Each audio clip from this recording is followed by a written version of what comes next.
Today we're doing a still life shoot against a white backdrop, or limbo, in this small studio space. And our lighting also needs to work for this host stand-up without too many changes.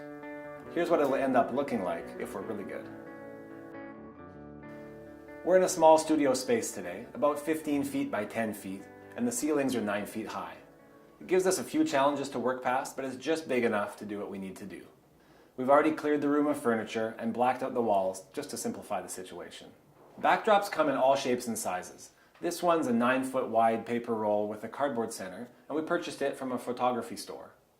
You can hang a backdrop on tripod stands with a cross piece, or on wall or ceiling mounted brackets. And in our case, it's a C-stand with a grip arm and a wall bracket on the other side. Basically, it's whatever works in your location and will safely keep the backdrop in place.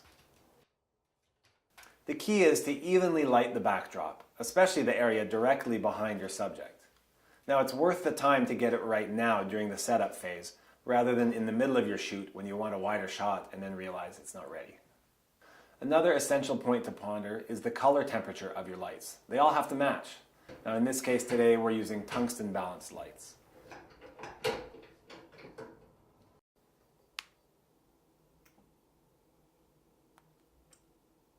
We have two KinoFlow fluorescent lights on our backdrop, one on either side, equal distance within the room and against the paper backdrop.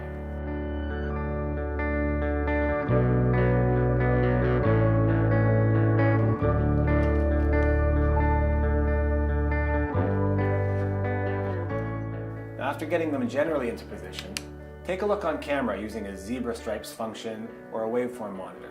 That's one clue that'll help you know if you've got a hot spot in the middle or if one side is darker than the other side.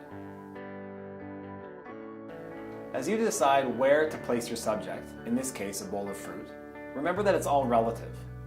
Keep as much distance as you can between the subject and the backdrop so that the lighting for each doesn't interfere with the other. But the farther away your subject is, the smaller your backdrop will appear to be, relatively speaking. In a space this size, we just have a few feet to play with in either direction.